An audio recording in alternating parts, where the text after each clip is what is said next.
So I didn't get to go last year to Salt 18 because I was at Disney World. But so why don't you fill us It's a in? good second choice. Like if you can't make it to Salt, then the only other place that's acceptable, Paul, is Disney. Did you get to see any of the new Pandora Land or anything like that? Yeah, we did go to Animal Kingdom and got to see a bit of that. Um, that was our first day, and on the first day we didn't have the fast pass thing sorted out, so Mm-mm. my father-in-law spent the entire day complaining about the existence of the fast pass. And I'm He's like, like, what's the purpose if everybody gets it, but you can't get it? right, exactly. So I don't Oh like my feeling God. like a second class citizen. Oh, sorry.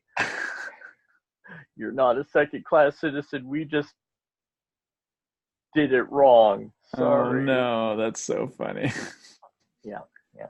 That's the way it is. So you didn't make it last year, but you were definitely there in 2016 when we Mm-hmm. did the whole theme on excellence, and we were in a different environment then. So you may not remember this, but we were in the student center. That was kind of our main Right. world. Last year we grew, and we had to kind of move it over to the main building.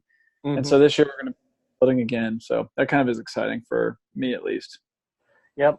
Well, I'm excited that there's some stuff over in the student center because that's where my booth is. So Yeah. I'm Oh yeah, we excited. still have lunches. All of our community groups are still there. There's still a ton of workshops. And I don't know if you've seen this, but we're going to actually be one of the first premieres of the Jeremy Camp film, I Still Believe. And so that's going to happen in the student center too. But that's pretty exciting that we're going to be one of the first people that get a chance to sort of broadcast that to the church. So that'll be a unique treat. Yeah, I'm excited about that. It seems like Christian movies are just getting better and better. That's probably the best Mm-hmm. way to say it. That at the beginning there was growth opportunities. Let's say it that way.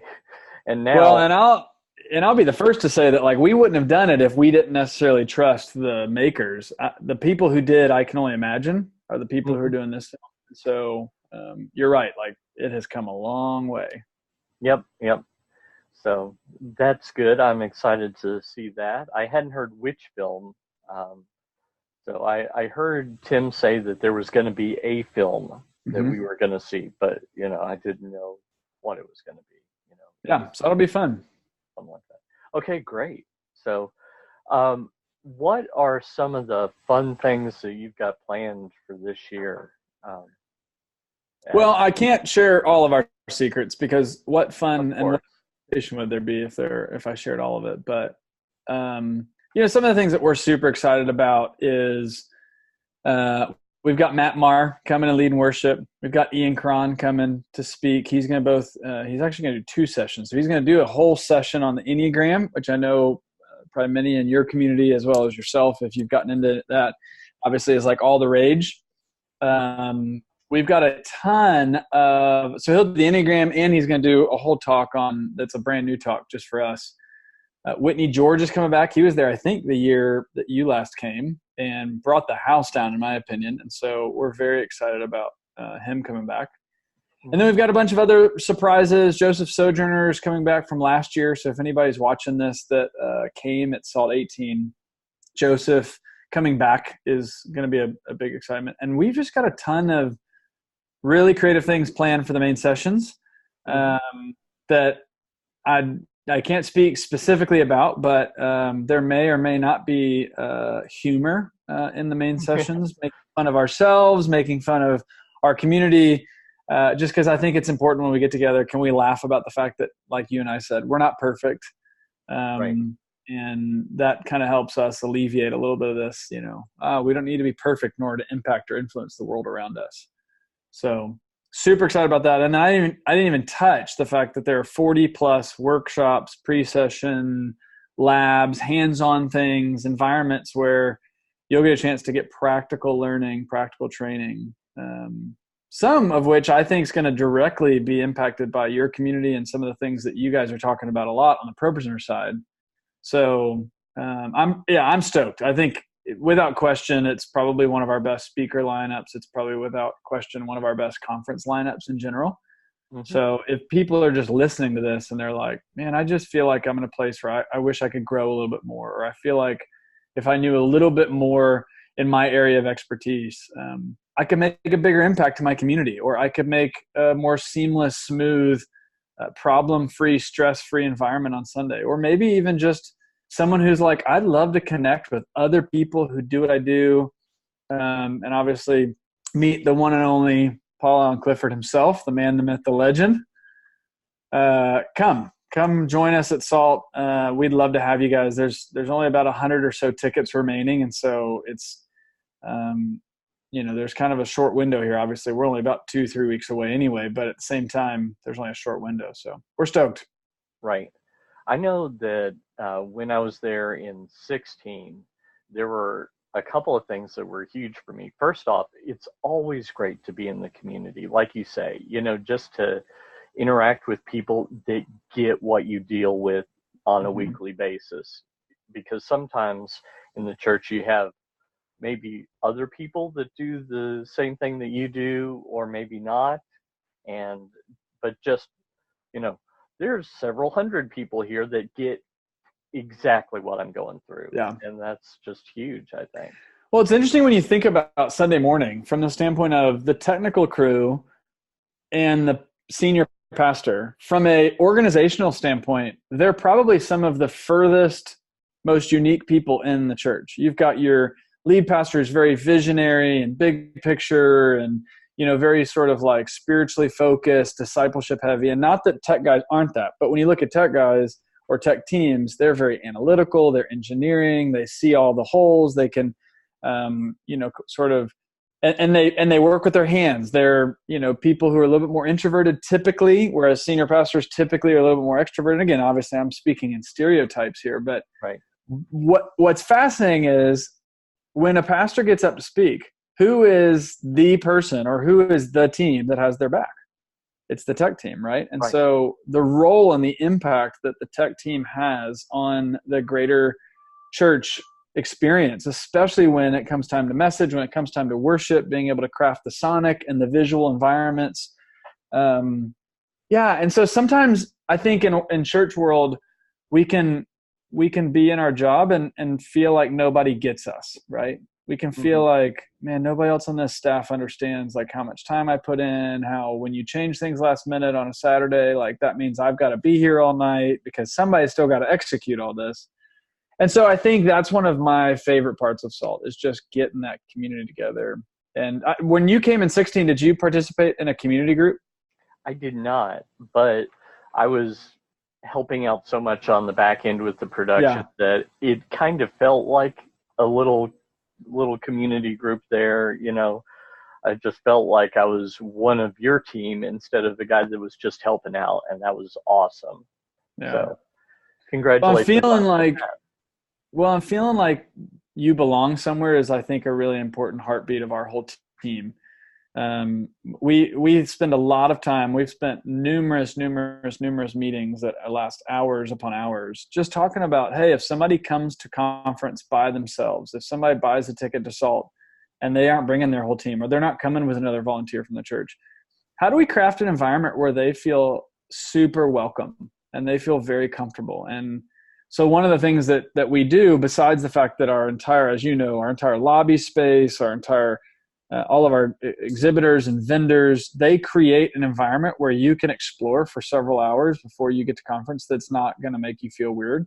We've got colored wristbands that will point out what area of church the person who's wearing that wristband serves in. And so if you've got a red wristband, then you can go find somebody that serves in red and just go, hey, I see you wear red. Like, does that mean you're in audio? What do you do in your church? And it just hoping, again, one of the smallest little ways for us to sort of help break the ice.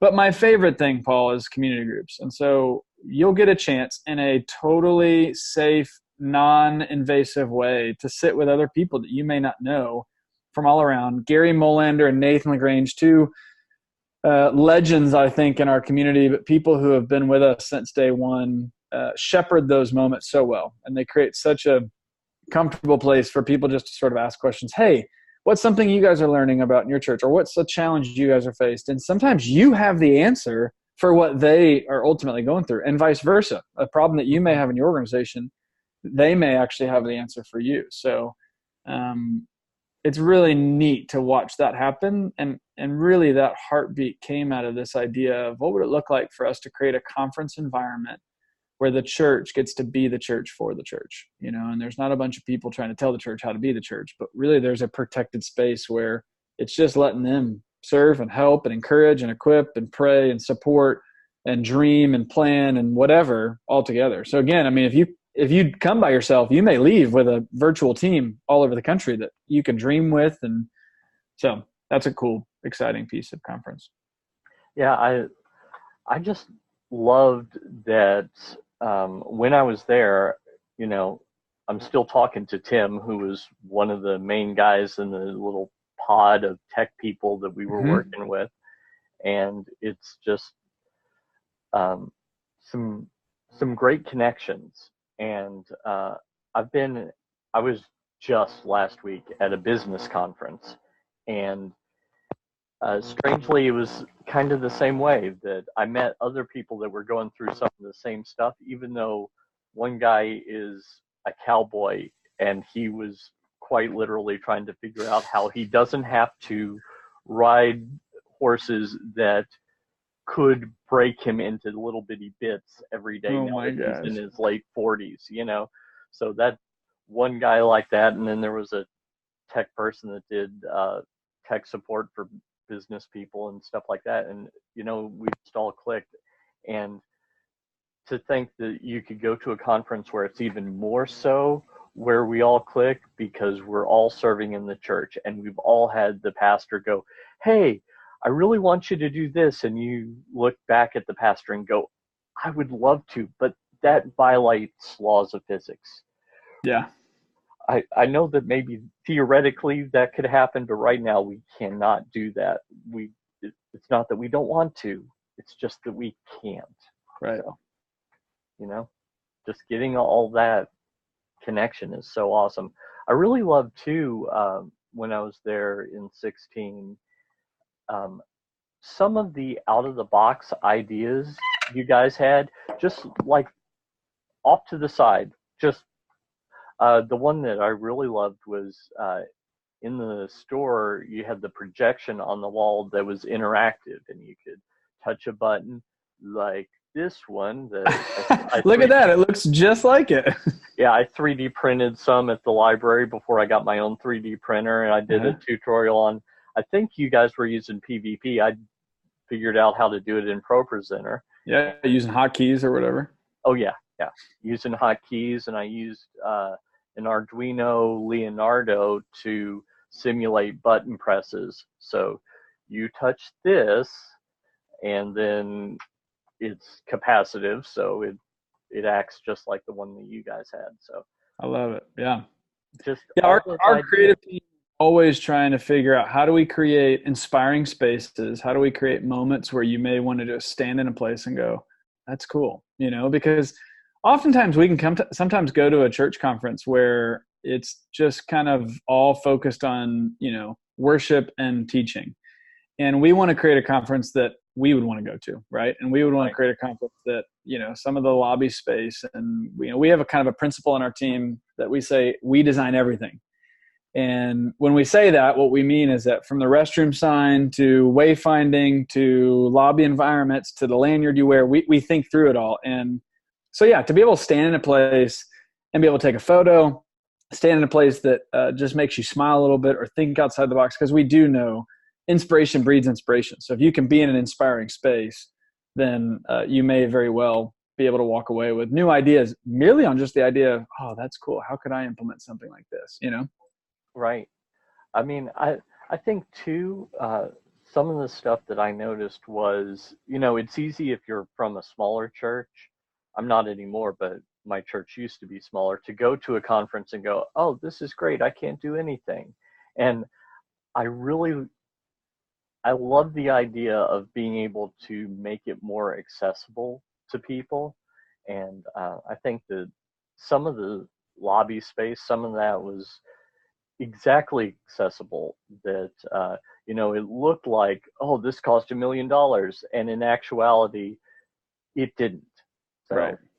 So, I think I did, in replicating that, I think I spent like $30 and most of that was on the Arduino. I So, think I think you'd be amazed this year, some of the ideas we're doing. If I were to tell you how much money we're spending on parts and material, and technology, I think you'd be amazed how little we're spending on that part. Really, for us, because we don't have this volunteer base of churches and people that are willing to.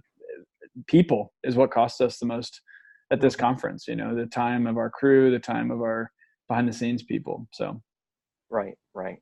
Well, I do wish that more churches realize just the value of the people. I know that there's a lot of lip service to, oh yeah, we love our volunteers, but so often I see in uh, communities, well, I've got a volunteer, so I can't do this. I'm a volunteer, right. and I'm a leading ProPresenter expert. Absolutely. So I really don't get that idea, and I also hate the idea, oh, well, we've got to be cheap. You've got volunteer labor. Why don't you spend a little money on the gear that person uses so they can go home a little earlier? Right. And I think that's the heartbeat of SALT 19 conference, is saying, hey, we live in an era where creativity and technology can impact the world at large. How do we resource you with the tools and the tips and the tricks to be able to do that in a cost-effective manner, to be able to do that in an efficient manner, so that we're not wasting resources in the process? And how do we do that in a way that leverages what maybe you already have at your disposal? I mean, it reminds me of an article that we had put out a couple of years ago about how do you light really well for film. And one of the heavy pieces that Bryant Burrell, the author of that article, put in there was just, hey, first figure out what you have access to and try and leverage that. Try and create environments or mood with that. I mean, we do that ourselves just because, and people have probably seen this, but over the years, we've recreated different things with some of the same technology we've invested in, just to kind of show, hey, just because you have a projector doesn't mean it always has to be used in this way. And I think that's so vital in the church. Like, we don't want to necessarily just purchase something for a one-time use. I mean, obviously, the people watching this, we don't have North Point, Elevation, Passion, Life Church sort of budgets. I mean, we've got to make it work. So that's just a passion point of ours of how do we make this accessible? How do we make it something that you can do? And I think SALT 19, in many ways, is giving people easier roadmaps and practical inspiration to sort of be able to execute that. Mm-hmm. Well, I think you and I are on the same page when it comes to just the reason we do all this, that, Flash and awe and just all that we can do isn't just because we can do it. We don't do it for that reason. We do it for a much greater purpose. So I don't know. I'd love for you to address the idea, and I think erroneous one, that if you use haze, if you use moving lights, if you, etc., it's just a concert. So how do you answer when people bring up that idea? Well, the first thing is that I would say go to Revelation. I think it's chapter 22, verse 12. It may not be that exact reference, but I'm trying to do this off of my memory. Smoke is in the sanctuary biblically. Okay. So the first person that says, oh, we shouldn't use haze, I'm going to tell you, just go to Revelation, look that up, because there's a verse that says, and the smoke filled the sanctuary. So it is biblical. A lot of people think lighting and modern technology is not in the church, or in the Bible. So it is. So you can take a look at that. But no, I think at the end of the day, what we're trying to do, and what I feel like this is a question I get a lot, or something along the lines of like, hey, where's the balance of too showy and not? At the end of the day, it's kind of in the eye of the beholder.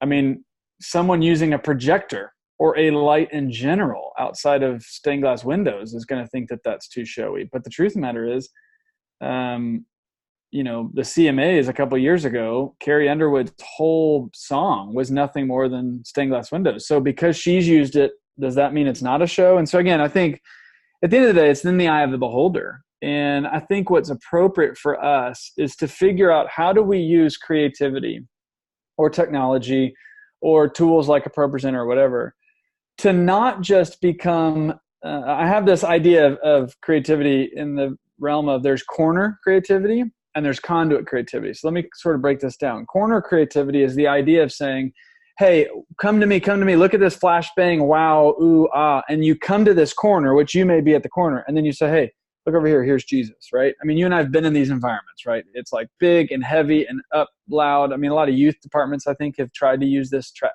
strategy of tech and creativity, where it almost feels like you're being duped, right? Like you're being lured in through this show or this experience, and then all of a sudden it's like, hey, here's Jesus. I call that corner creativity. We're using creativity to sort of lure you in, and once you hit the corner, you've got to do a hard right turn and say, here's Jesus. Whereas I think that's not as biblical as conduit creativity, where creativity would actually be the vehicle or the mechanism that helps people connect with their creator. And so when it comes to things like Haze, we could use Haze in a way that is corner-based creativity. And we can also use Haze in a way that's conduit-based creativity. From the standpoint of it's there, it creates an atmosphere, it allows you to feel and sense, it allows you to heighten the color saturation because all of this stuff affects our emotional state, that I think there's a level in which it can help. Now, if we use the wrong Haze, and when I say wrong Haze, it's like, the $90 smoke machine from, Amazon.com or something that was used at like Halloween parties, and we don't have a way to disperse it smoothly, it's going to start feeling like someone has been smoking in the back of the room and there's this like low-lying haze that sort of rolls over the room. And now we're hitting a distraction because we may be creating an environment or space that brings someone back to a place of sin, a place of darkness, a place of hurt, a place of pain. And so I think to answer the question, at the end of the day, it's all in the eye of the beholder. And I think if we can figure out how to use our creativity and our technology to be a conduit to get people to the throne of God, I think we're ultimately doing exactly what 2 Peter teaches us. I think we're doing exactly what Jesus modeled for us on planet Earth. I think we're doing the very thing that God shows us in the first characteristic of his creation, is that he is creative and he's going to create. So really us creating is just us stepping in to what it means to become more like Jesus. Mm-hmm. Yeah, I think you make a lot of great points. I love that example of Carrie Underwood using stained glass windows, because what struck me, I went to a buddy's father's funeral, and it was in a church that was kind of a less creative church. Mm-hmm. And the whole thing felt exactly the same as a high school chorale concert. You're not old enough to have a high school student that is in this chorus that you have to go to the concerts every few months, but I just had one graduate, and they sing a song that could be in a traditional service, only it wasn't supposed to be worship. I know the director was kind of trying to be sneaky and sneak in some Christian themes because that's who he is, but it wasn't supposed to be worship from the separation of church and state kind of perspective, but it kind of was. And I've also been at other concerts where it wasn't, it's all about the music, and it could be the exact same song done the exact same way. Yeah. With the exact same number of voices, it's just the heart behind it all. Well, and if you think about it, stained glass is nothing more than a piece of technology. Now, we don't look at it that way, but technology is really a advancement of a tool to basically create a more effective or get a task done better. So stained glass is nothing more than a print in a different way. So it's technology. It's been invented. It was created. It wasn't around during Jesus's time. And so I think sometimes we can put the cart before the horse and essentially say, well, projection and sound systems and, computers and moving backgrounds and all this sort of stuff is heresy in today's church. But I think I would go as far to say, at the end of the day, it's really not any different than the tool that stained glass is. And really the space, this is something that my friend Glenn Packiam taught me years and years ago, and I've believed ever since. It's been a core conviction of our entire conference experience. But at the end of the day, we believe at SALT Conference that the way you worship shapes the way you believe. And so when you worship in an environment that's far more traditional, it's got, all sorts of stained glass and beautiful, sort of liturgical imagery surrounding it, you may sort of lean your beliefs of a God that is to be feared and revered, right? That he's a little bit removed, not in our everyday life. And that is very biblical in many ways. And then you walk into a Jesus culture, a Bethel, a Belonging Co., a Passion, a North Point, and it's got the haze and the moving lights, and there's a little bit less sort of formality to the service. And I wonder if at the end of the day, what we're doing is we're creating an environment where we are creating a very relatable experience with God. And again, that's just as biblical, right? So again, I think it's kind of how you look at it. For some people, stained glass is as much of a stumbling block because they were hurt or abused or frustrated or burned out by the church, just as much as the rock show experience is hurting and frustrating, my grandfather's generation and that. But at the end of the day, hey, if we're creating an expression where people get to have an encounter with their Heavenly Father, my hope is that we would do virtually anything to help people get closer to the throne. And that's that whole idea of conduit versus corner creativity. Right. Yeah, I agree 100% that it's so frustrating to me when people say dogmatically, well, if it's like this, it can't be, when, I can imagine some situations that maybe we could say, oh yeah, like clearly human sacrifice cannot worship our God. So you just cannot. I think we could all agree on that one. But the style of music, that's just ridiculous, Right. and it's all what you prefer. So what you're saying is your preferences are biblical and other people's preferences are not. And that's a little judgmental, I think that that's something that Jesus warned against, that you don't judge because you'll be judged by that same standard. And so that's why I so often hear that problem and so often see that it's just icky.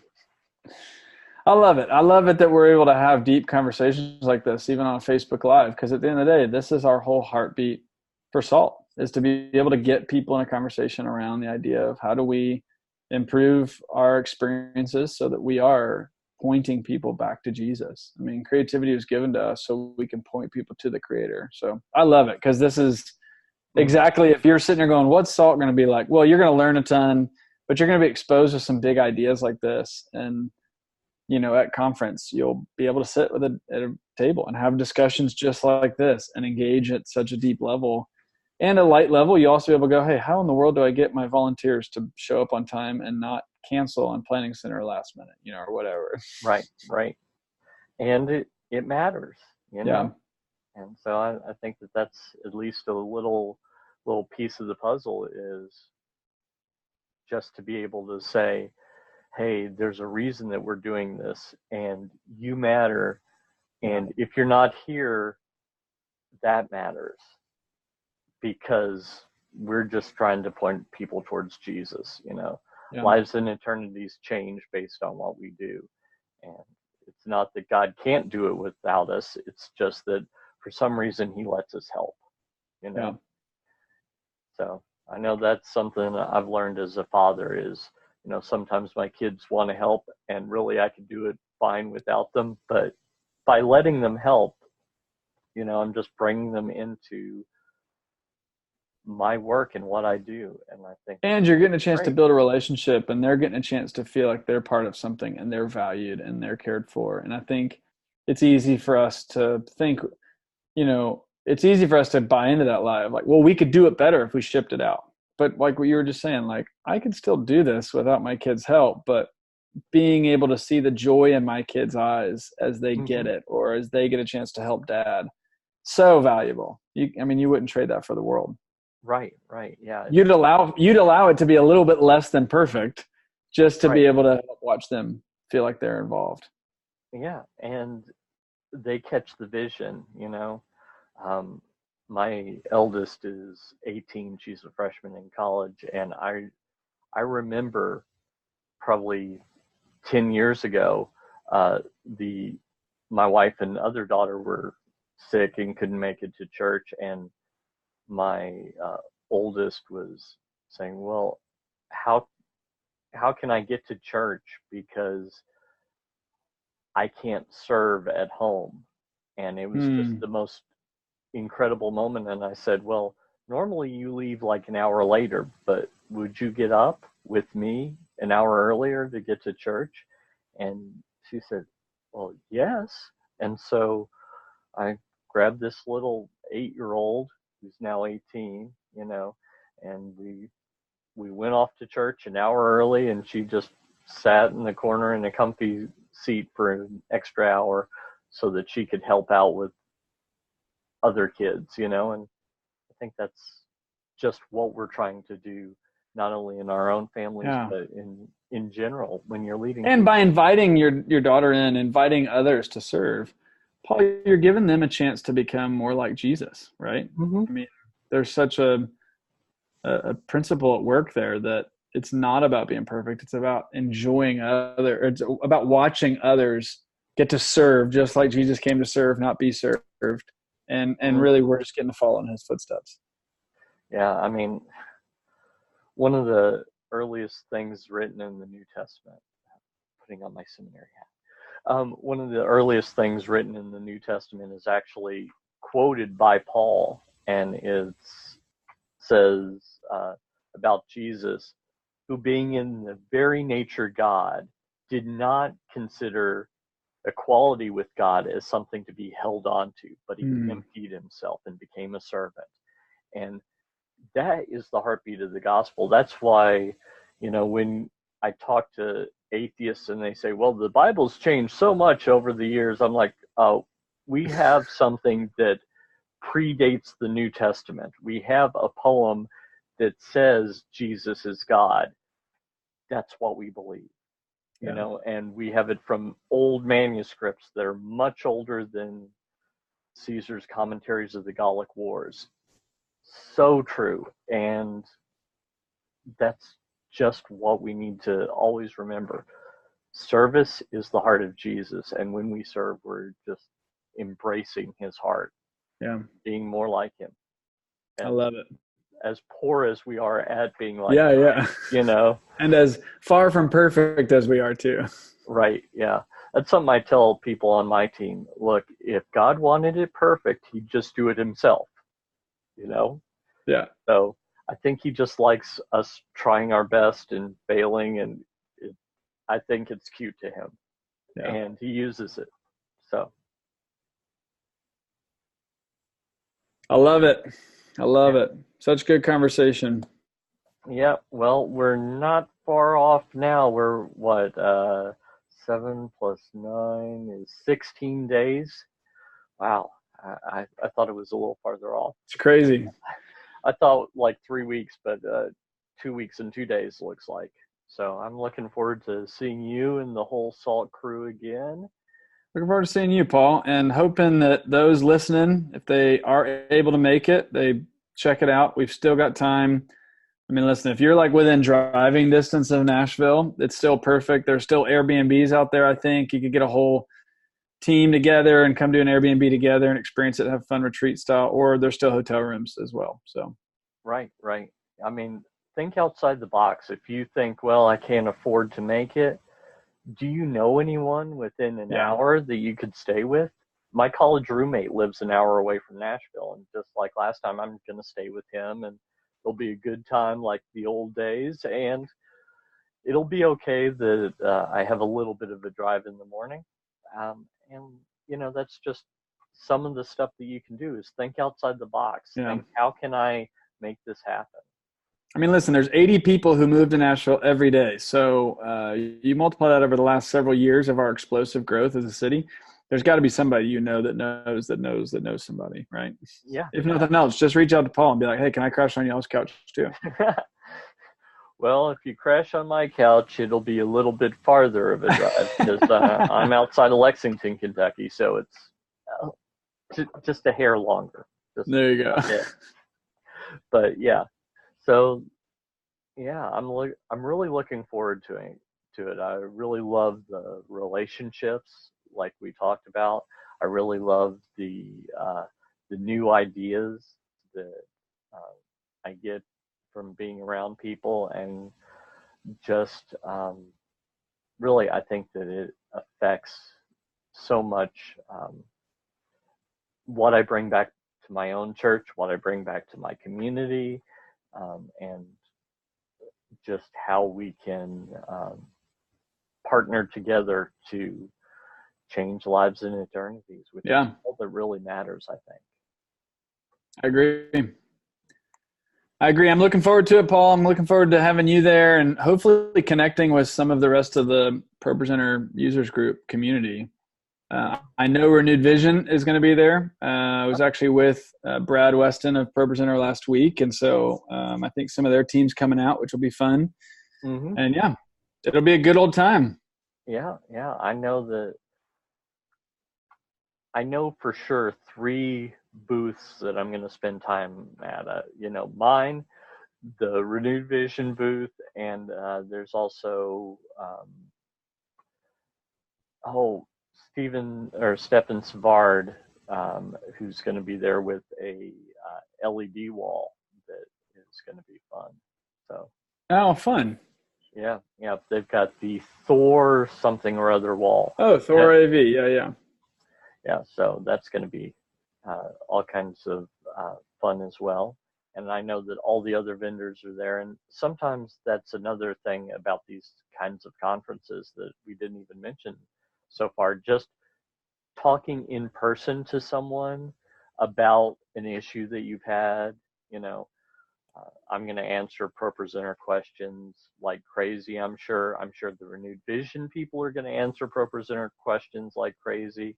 And then, we can talk to each other and say, okay, I'm going to wander over to this booth and we're going to figure out a solution for you because you need a solution that touches on 2 different areas, and one isn't my area of expertise, but I'll happily lend what is, and we'll solve your problem. Absolutely. It's just all kinds of fun. It will be fun. And it's also cool just to be able to sort of walk around and be able to hear from different vendors and exhibitors, like you said, of like new products, new ideas, new things they're working on. So yeah, we're also excited. I haven't said this on this call, but we are partnering with L Acoustics, the audio company, and there will be a never before heard immersive audio experience at SALT 19 that has not been done in the church yet. They did kind of a teaser at it last year, and so this is going to be in the main room, which is going to be a huge game changer, in my opinion, for what the next wave of audio is. So any audio guys listening, audio teams, tech directors that are kind of interested in figuring out what's next. Like, I think that's going to be a really fun thing of like what's on the horizon for audio, because they really haven't had that many massive innovations. But so anyway, it's going to be awesome, dude. I'm excited. Yeah. Salt19.com. Hopefully everybody takes a look at that if they haven't already. But yep, and don't forget that you guys have been so generous in offering a coupon code to get $50 off the cost of a ticket. So come on, put in ProPresenter 50, no spaces, and get your discount. And if you hadn't heard it before, just this moment you have saved $50. So there you go. Yeah, I love it. Yep. Hopefully we get a chance to see everybody there, and I'll definitely get a chance to hang out and connect with you too. Yeah, absolutely. It was so good to meet you in person back in 2016, and just all the rest of your team that I worked with so much more. I know you were constantly busy and doing stuff, so I only got to talk to you just a couple of minutes. So, but I just can't say enough about what a great experience it was and how I recommend it to anyone and everyone. Oh, that means the world, Paul. I appreciate it. Appreciate the support. Yep. Well, I've been to other conferences that were not as good as SALT, and I've been to other conferences that spent a lot more money on their tech, during my freelance AV stuff, and they're not as good as SALT. And so I'm just, I want to recommend it to everyone. I'm particularly impressed that in the church we're not always, but sometimes taking back our birthright as being the locus of creativity. That, conferences like SALT, software like ProPresenter, are better than the secular equivalents. And that's what I love. Not that we have to be better, but we've got the most creative being in the universe, in our corner. So we should be just by default. Yeah. Be able to do some pretty cool things. Right. Right. So, okay. Well, I won't keep you forever, but I really, really enjoyed this talk, Luke, and it was just nice to get a glimpse of your heart and get an idea about what we're in for in a couple of weeks. It's going to be good. We're gearing up. We got deadlines galore and boxes piling up, so that always means it's salt season for us. Yeah, yeah. Well, it's just going to be so great. I can't wait. Awesome. So, okay. Well, as I say, I won't keep you any longer. I'm sure you've got meetings or something to approve or something like that. So, thanks so much for your time. Hey, absolutely, Paul. Okay. Well, I'll talk to you later then, I guess. All right. See you, man. Okay.